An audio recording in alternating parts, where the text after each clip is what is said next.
Hello, everybody. It is John Pollock and Jimmy Korderas, and welcome to the preview entitled Great Balls of Fire. Jimmy, now that we are just days out, is this a stupid name, or are you not as much a critic of the name? It's gotten to the point now where the name draws a blank.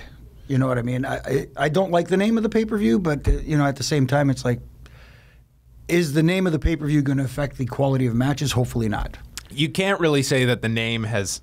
This, to me, is one of the more anticipated shows the WWE has put on in a number of months, but it is a stupid name. Yeah, it's a stupid name when the guys have to get creative in how they can even name this pay-per-view, which Paul Heyman did a pretty good job of last week on television.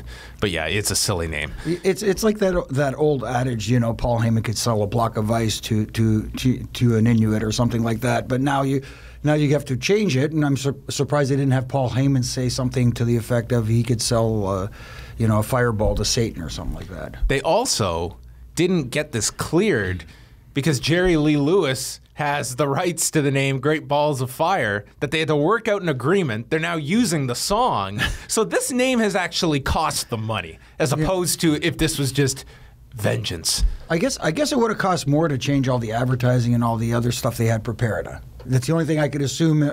Either that or they thought, what's Jerry Lee Lewis going to do, sue us?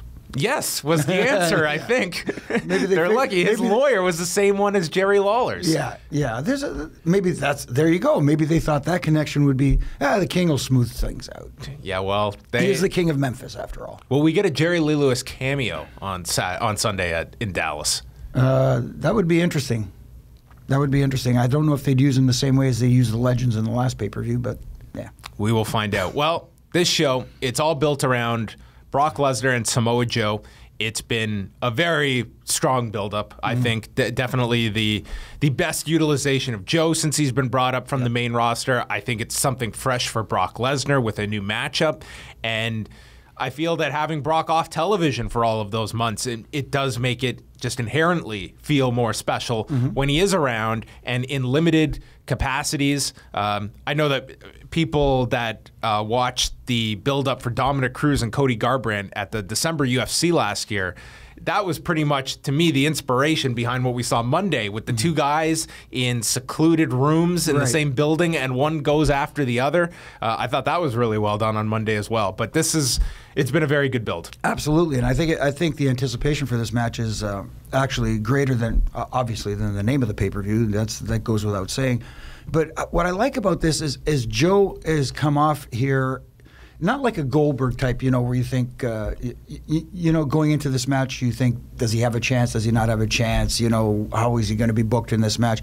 I really anticipate Joe in this match being booked very strongly and being one of the few WWE superstars ever to dominate Brock Lesnar in a match. I'm not, like I said, I'm talking like the surprise out of nowhere win that Goldberg had in a minute and 26 seconds. I'm talking about a drawn-out match that goes 10, maybe 12 minutes, where Joe, is for the majority of the match is dominating Brock Lesnar. Now, does that translate into him winning the title? I don't think so. I think Brock, leaves with the title intact, and that plan stays in place. But I think in the process, excuse me, as the old saying goes, there's a difference between going over and getting over. And Joe has been getting over, and I think after Sunday he will get over even more, even if he does lose. So when you look at the ideal layout for this match, I agree with you. I think, they had Heyman in a promo even flat out say this is not going to be some quick match to almost condition the audience. Would you like to see something resembling what they did with Goldberg at WrestleMania, where it's a really fast-paced but, relatively quick match? They went about, 6-7 minutes at WrestleMania? Maybe not that short, but something in the ballpark of 10, 11 minutes? Or is this a traditional, drawn-out, pay-per-view main event where you do your 20 minutes? I think it's going to be 6 of one, half a dozen of the other. I think, like you said, they should start out quick. I mean, like, the pacing of obviously is going to be an issue, but start off quick, make it intense, make it look like these two guys want to rip each other apart. You know what I mean? If they start the match off with a collar elbow tie-up, I will be pissed, because this should be like a hockey fight where two guys drop the gloves, just go in there and start throwing. And then, you're going to have to break it. if your match is going to go 10, 12 minutes, it's obviously going to have a point in there where it's going to slow down. But, you know, I'm very confident that the structure of the match will be very good. The storytelling will be very good. The psychology, there doesn't need to be much there because it's already been, you know, everything's been built around the choke. Yep. That the angle where he was choking out Lesnar, like you got the effects of that choke over so significantly that I mean you've built up so many little things for this match to anticipate. Now, I think we can both look that even under the best of circumstances, when this match was set up, it very much felt like this is a holdover. This is just, it's a one and done for Lesnar to get to SummerSlam. To me, it is done very well, television audience-wise, interest level, and I mean, are you looking at a different kind of a finish for this, given how strong Joe has gotten? Not necessarily he wins, but that the door is left open for the rematch. I think they have to. Like you said, with all the interest that's being built, I think like I've always talked about, you know, obviously the diehard hardcore audience are going to love this. The challenge has always been to attract that casual audience, and I think the casual audience is buying into this program right now. I think they're buying Joe as you know, a legitimate threat to the Beast Brock Lesnar in storyline, you know, parlance, right? So I think going forward, I think maybe going into this match, maybe like when it was first decided upon, it was thought, oh yeah, like you said, well, you know, we'll have you know, Brock get by Joe until he gets to the next guy. But I think there's a way to do this where you can revisit it later, and I think they should. I think they absolutely should. Yeah, I think that Joe's stock has been significantly enhanced through this program. I think the match is going to be very strong. And yeah, I think you have to protect the coquina clutch in all of this. Like that can be the key, is that somehow Brock just gets by through the skin of his teeth, and maybe much like the story that they had with Okada and Omega, the first match, where Omega lost, but he never hit the one-winged angel, much like Joe could never get the choke applied. Lesnar always was able to avoid it, or Joe just never got to apply it. So many different ways you can come out of this with a lot of interest as well. And I'm curious where Joe goes after this when you have SummerSlam in the immediate future. Is he going to be removed from the main event? Because it feels like Lesnar's going to be tied with Strowman, Reigns coming out of this. Is Joe odd man out of that mix? Does he somehow keep himself in the main event mix?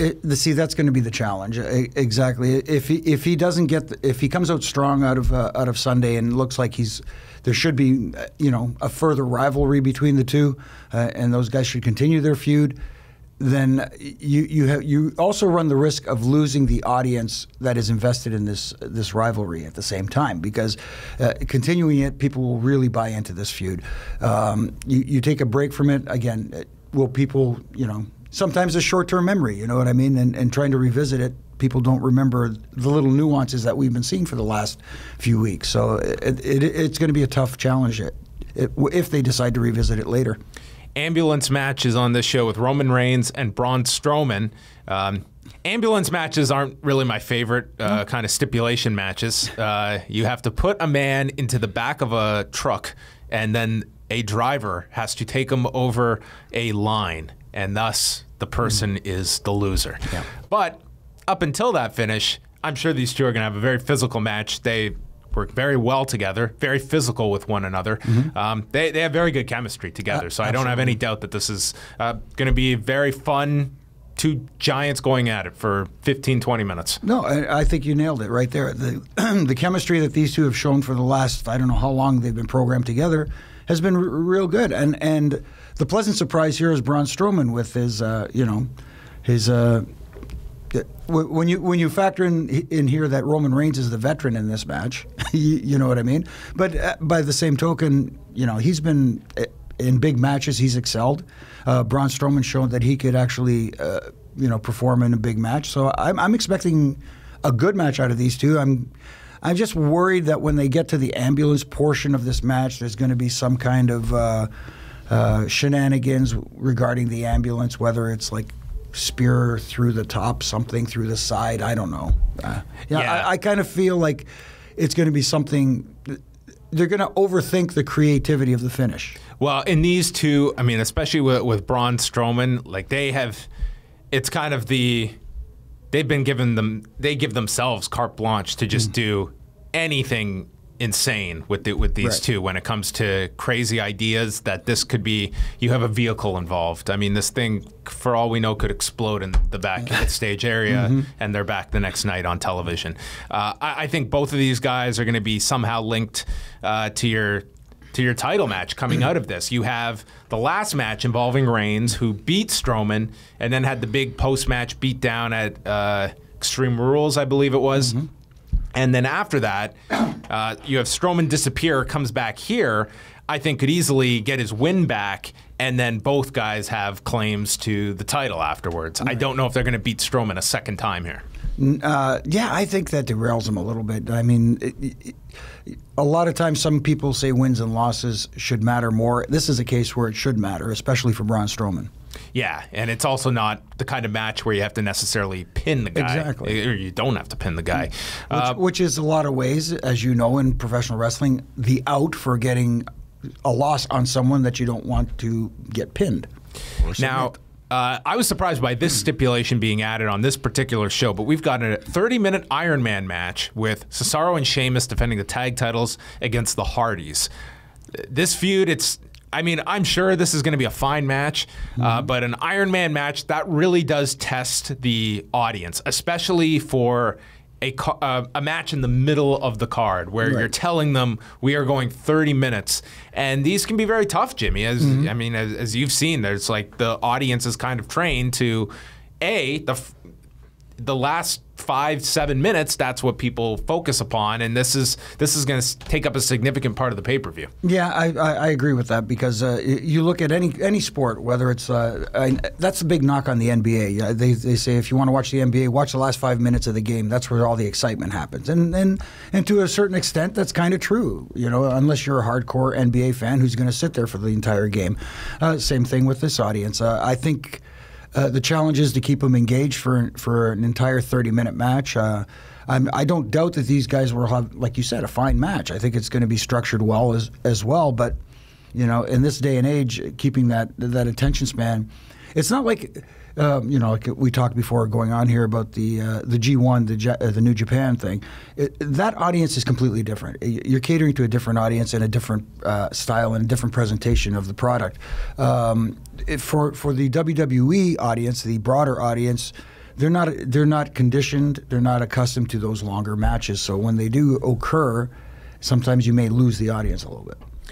Do you foresee a title change here? I mean, this has to be the end of this feud at this point. Yeah. I think the Revival are all set and ready to go and are kind of just waiting for this program to wrap up. And no offense to the guys involved, it's just this has been a really drawn-out feud where we have seen all these different combinations of the four. We've seen multiple title matches involving them. We've saw the cage match, now an Iron Man match. It's just like we've hit the limit here. I think this is the end of the rivalry. I think Sheamus and Cesaro have to retain and continue as champions. What I'd like to see, and I know people are clamoring for the broken Matt Hardy character to return. Maybe we don't see that, but maybe we see a different version of it where he, goes off the rails a little bit. And maybe someone like a Bray Wyatt is there to pick up the pieces and form a new Wyatt family / Hardy family. Maybe Matt suffers an injury during the Iron Man match, and it's revealed that he has a very unique condition, and he becomes the Iron Man of WWE, like Robert Downey Jr. Iron Man. Oh, no. And he's got special powers. Okay. Don't for a minute think that hasn't been suggested by somebody already. I mean, how do we get there? Iron Man match. Iron Man match. We've got that stipulation. I know. Oh my goodness. Maybe his conditioning is just so poor on Sunday that after 10 minutes he's just relying on Jeff, and they lose, and Jeff blames Matt, and his conditioning. It's his heart. Yeah. And he comes back as Super Matt. As long as he doesn't go through that whole heart attack bit that Ric Flair did years ago. Never mind. Yes, a heart attack. See, you can't write this stuff. It just presents itself. It flows. Oh, you and I have just laid out a year of booking for the Hardys. Exactly. If you guys can handle a year of booking. I mean, like long-term booking seems to be a lost art now, but anyway. Also on this card, we have The Miz and Dean Ambrose because it's a Raw pay-per-view and we need to have an IC title match. Yeah, and since this rivalry worked so well on SmackDown, I guess they figured they'd bring it over. They brought it to Raw. And they added another layer with the Miz Taraj. And I have to give a special shout-out to my friend Nick in Chicago. I was chatting with him on another podcast. But anyways, and he, the week before, at least the Wednesday before the Monday Raw, coined the phrase Miz Taraj. He brought it up, and I said, I'm stealing it. And before I could steal it for my other program there, of course, Monday Night Raw. They're on top of that. They're on top of this stuff, you know. Well, I will say that I feel The Miz has definitely found his because we were talking about when him and Maurice moved to Raw, all that momentum he had on SmackDown, I felt was lost for a while. He just seemed to be running in place on Raw. I think Miz has certainly rebounded from that, from the shakeup, but Dean Ambrose has not. No, he is just in. A lot of what people got into that promo on Monday was the criticisms of The Miz that I think that's kind of their perception of Dean Ambrose at this point. It's a character that has been, I think, just taken from everything that was unique and interesting and different about him, and they turned him into this weird punchline. Like he's the weird uncle at the party. Like that's who Dean Ambrose is. He's your wacky Uncle Dave, and that's Uncle Leo. Uncle Leo. He's Uncle Leo. That's what he is. And it's not been very effective. And I mean, I look at Dean Ambrose as kind of in this level where there's only so long that the audience is still clinging to a guy and waiting to see what's going to happen before they just realize this is his spot, this is the character, and this is it. And it just feels very, very dry at the moment. I'm not interested in this match all that much. I think we've seen the match over and over. Yeah, I totally agree with that as well. And you brought up a good point where the audience, even when he comes out, because he used to get that initial big pop when his music hit and stuff like that, even that's died off now. And you don't get that same reaction from a year ago. This guy was the champion. Yeah. Like when there was one title, he was the champion. Yep. He was the key draft pick for SmackDown. Everything was built around him on SmackDown for about a month, and then the title was off him, and it was a slow descent into where we are now. Yeah, but and like I said, even with the layer added of Curtis Axel and Bo Dallas, who I think are very talented, and maybe this is a good refresh for them. You mean Blackjack Bo? Actually, I kind of dig that look. I think it looks with the one glove. It's a nice little tribute. Yeah, I kind of like it. Hopefully, this is a little bit of a launching pad for them to get them a little more exposure and a little more prominence on the main roster, because they've been kind of lost in the shuffle as well. They're both very talented. So, but yeah, I don't foresee a title change here.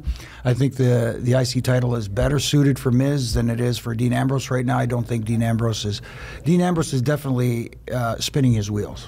I thought what they were going to do in all of this was the continual tease of Maurice having the problems with the Miz, and it would lead to this match where she does reveal her allegiance to Miz and helps him retain. But then this past Monday, they were just back to normal. Yeah. No fighting, no issues, nothing. Right. Yeah. So yeah, forget there goes that idea. So much for the grandfather clock. Also on the show, let us chat about Alexa Bliss and Sasha Banks for the women's title. I guess what are your thoughts going into this one? I think it's interesting that Sasha Banks kind of like, it's weird how she kind of fell off the radar for a little, and they paired her. Excuse me, this is like a little froggy today. Where they paired her off with Rich Swann for a little bit. As this young lady once put it, with the little people with the purple ropes. Yes. So I thought at that point, I said, "Oh my goodness, poor Sasha! I can't believe she's gone from the penthouse to the outhouse kind of thing." And it was like a quick turnaround where it just all of a sudden she's thrust back into the women's main event picture. And I think I don't know if I don't know. I think it's going to be a good match. I like Alexa Bliss. I think she's got very much upside and a lot of potential. She needs to work obviously on stuff like her promos, which are actually when structured short in not too long are actually very good. Yeah, and when you look back, it feels as though the This Is Your Life segment, I don't put that on her, but it seems that her speaking time has been drastically reduced since that time. And I don't think that's really fair to throw it on her. That was a disastrous segment. It was put together poorly. And I think it would have been even worse with someone not named Alexa Bliss. So, I mean, rightly or wrongly, I think that was unfortunate that they put her out there in this segment that few would be able to get over on the roster, regardless of gender.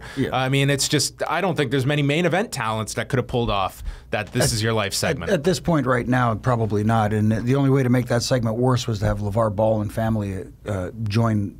Which one was worse for you this year? To me, it was definitely This Is Your Life. You think so? Yeah. I thought the other one was so off the rail. I just could.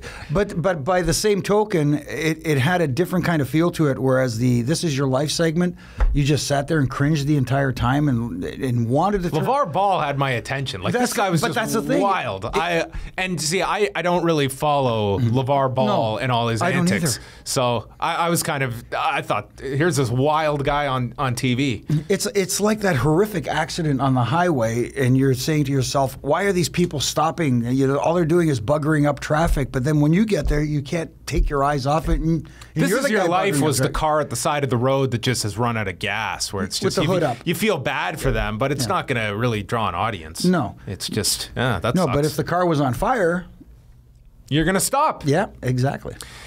So getting back to our match, actually, one of the best things Sasha did recently was this past Monday, this promo she did backstage that wasn't on TV, it was just on the website, and you definitely get like whether it was Sasha just kind of leaning this way, more towards the heel version of that boss character, which I feel is ultimately where they should get back to with Sasha Banks, but doesn't have to be now and doesn't have to be with Alexa Bliss. But I think at some point you can definitely pull the trigger on that. Is this, Sasha winning back the title? This is where, everyone talked about, you just complain about everything. But last year, when we were doing all these titles back and forth with Charlotte and Sasha, you kind of get hurt now because Sasha winning the title back for the umpteenth time really doesn't hold all that significance, to me at least. Yeah, exactly. And if you're going to go that route where you're going to eventually turn her heel, which I think is her strong suit, I think she's better suited in that role. I think a loss here would be better suited for that transition. If she wins it back, it's like you said, it's almost like we're starting over again with the Sasha Banks thing, and I'd rather it go the other way where she does turn heel, but turns heel on Bayley, and maybe that helps regenerate Bayley as well, who needs a bit of regeneration on the main roster. Now, the tease on television is eventually getting to Alexa Bliss and Nia Jax. Like, they're definitely teasing that program. However, you look at the alternative that they're doing nothing with Bayley at this moment. Sasha is in this role. And the next pay-per-view is SummerSlam in Brooklyn with the history of those two. Right. Now, I would argue that might be going to that match too fast because there's been no... Granted, you do have the summer to build that up, but you look at the two directions. I mean, is there one you prefer over the other? It's just Bayley just feels so cold at the moment by design. Like they have really told you. Look at that gauntlet last week. She was the first one out. Right. Like it feels they have actively told you we're not moving forward with Bayley at the moment. And it's curious because again, there's that transition from NXT where everybody saw. The potential in Bayley, and I know that even Jason Agnew mentioned that she had the potential to be the John Cena of the women's division, and I would have agreed with that a little over a year ago. Right now, I don't see it because the way she's been presented on the main roster, the matches she's had in the main roster have been completely different from the stuff she did in NXT, which is what got her, over with the fans. Yeah, well, I think there's been a fundamental mishandling of Bayley from the time she came up, and I think it's just been very difficult for her. Not to say she can't come back from it, but I feel they're just kind of lost with her at this moment, and it's unfortunate because we've seen her get over to a smaller audience, and it's being able to take that and theoretically have a larger audience be behind her. But she has no presence on this pay-per-view at all. No. Seth Rollins is taking on Bray Wyatt. One thing I've actually liked about Seth Rollins is putting him in these shorter matches on Raw, because I feel there's this just thinking when you see a Seth Rollins match on TV, you're getting your 2, maybe 3 segment match. And putting him in shorter matches, I think it actually helps. It helps him get across this finish. That's why you have guys like Kurt Hawkins on the roster to lose to guys like that.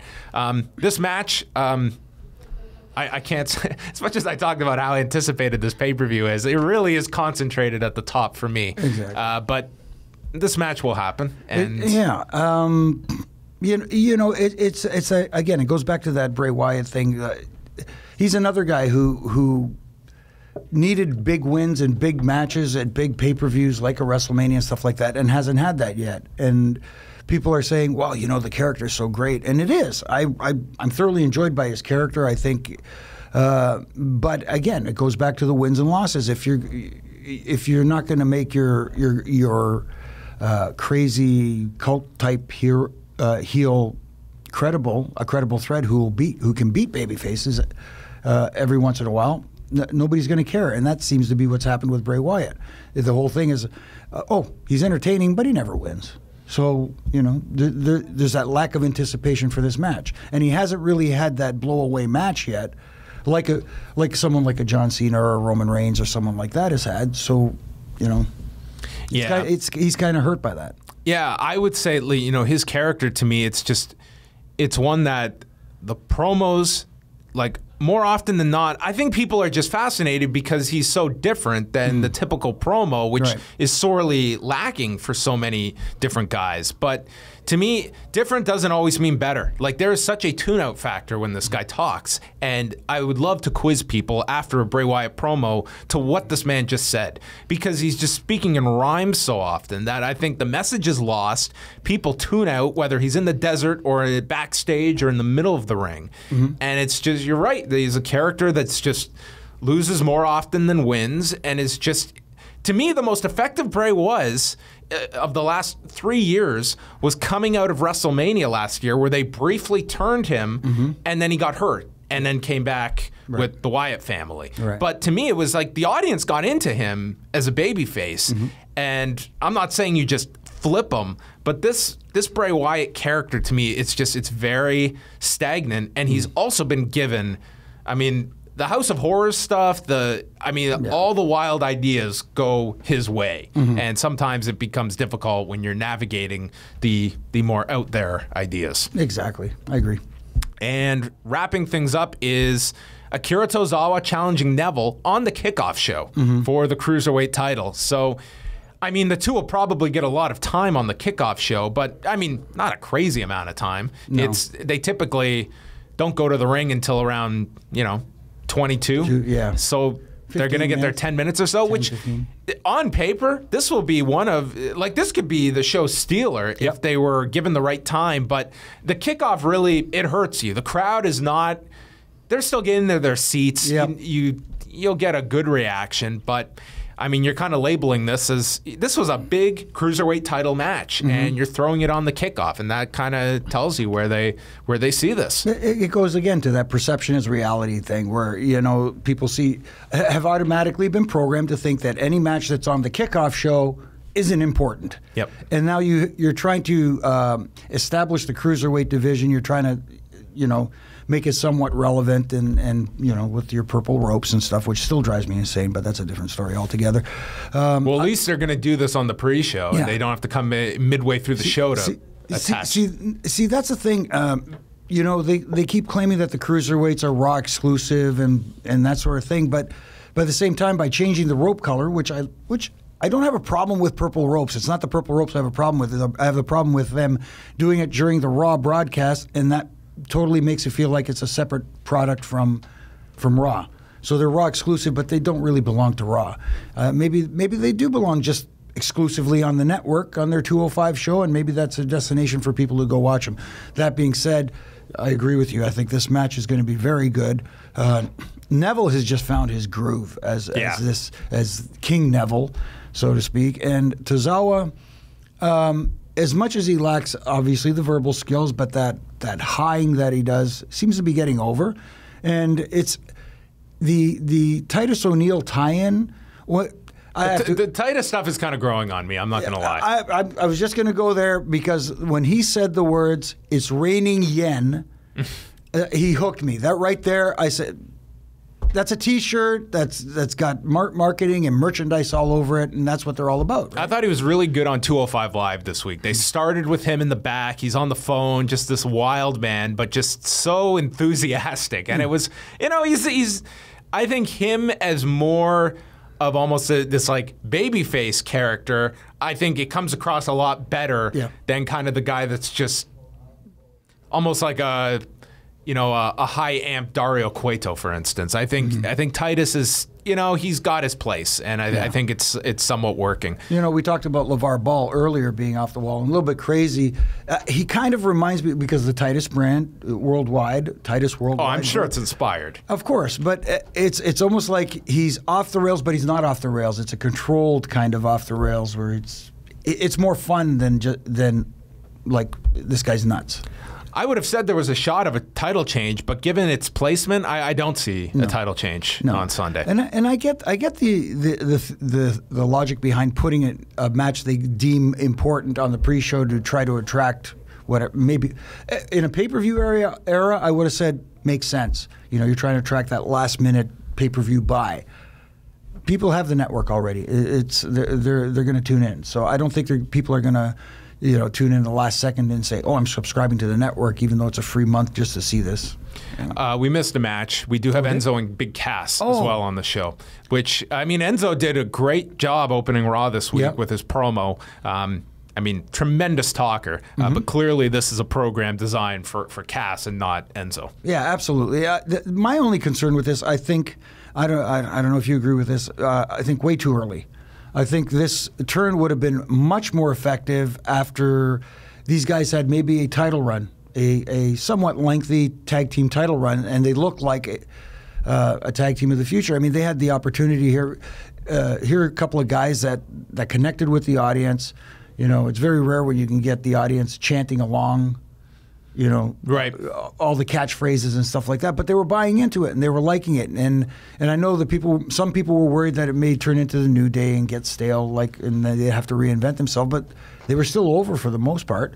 I just think it would have got more mileage out of the turn if they'd had a little more time together, a little bit of a lengthy title reign, and then after losing the title, maybe that was the catalyst to kick this off. Yeah, I feel that if this were a feud where they were trying to send both guys off onto their ways, you could have built this a lot more. I just look at this as the breakup. They want to get Cass into the spot ASAP, and he's got to beat Enzo to get there. Right. And I don't see this having much legs beyond Sunday. And then the role is, where do you find something for Enzo? Because that guy is one of the best talkers this company has. He's an asset in that regard. He doesn't need to be some singles guy. He can be utilized elsewhere. Of course, and I've heard mention where they say people are saying that maybe he'd be a good fit for the 205 to get some eyes on that product and maybe be a mouthpiece there. I don't know.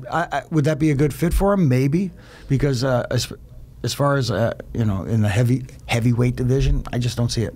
Him being had they gone the direction of just turning both, and he's Cass's hype man, like as a heel. That's where Cass could really utilize him. I feel like Cass he has his moments on the mic, but it pales in comparison to Enzo. That was his strength, obviously. I guess also we look at this Sunday, if they, time permitting, which with the Iron Man I don't think it will. You've teased Goldust and R-Truth. You've teased Finn Balor and Elias Sampson, but none of those matches have been officially added. Right. I almost feel for Finn Balor in particular, why just throw him onto the show? It makes him feel like the guy just sitting on the bench that gets the call because time's opened up. But that to me is kind of telling of just the timing of this show, that going with the Iron Man match, those two programs kind of are on the back burner. I know. I'm kind of intrigued by the matchup, Finn Balor versus Elias Sampson. I'm kind of liking the Elias Sampson character. I think very, very good potential for him to connect with the audience as a big-time heel. I know everybody's waiting for him to use the guitar a la Jeff Jarrett. I don't think that's going to happen in today's WWE, Well, not to the head. Not to the head, at least, anyways. But the thing I don't like about this pairing is Finn Balor coming back from the shoulder injury. Now he's trying to reestablish himself on the main roster, building him up. But at the same time, you've got a new character that you're also trying to build up as a big time heel. So somebody's going to suffer in this. And again, we're going back to wins and losses. If this is Elias Sampson's first major feud that he does not emerge victorious in, I think that hurts him. Well, there you go. That is our preview for this Sunday's Great Balls of Fire event from Dallas, Texas at the American Airlines Center. We will be back later this month because there's 2 pay-per-views this month. SmackDown has the Battleground show with the Punjabi prison match returning. It returns. Hey, I was a part of that last one. I was with Batista and Great Khali. Yeah. Wow, what memories. Yeah. We're still a long way away from a Best of the Punjabi Prison Match DVD Blu-ray release. Yeah, I think it's a minute long. Yeah. Well, it's. I don't even know if you can say that. It's almost as short a video as famous Greek sports heroes. Well, there you go. I could say that I'm Greek, okay? All right. Well, I guess we will put that to bed. Jimmy Korderas, John Pollock, we will chat with you later on this month, and tune into The Lost Sunday night, 11 Eastern, for a full rundown of the pay-per-view from Dallas.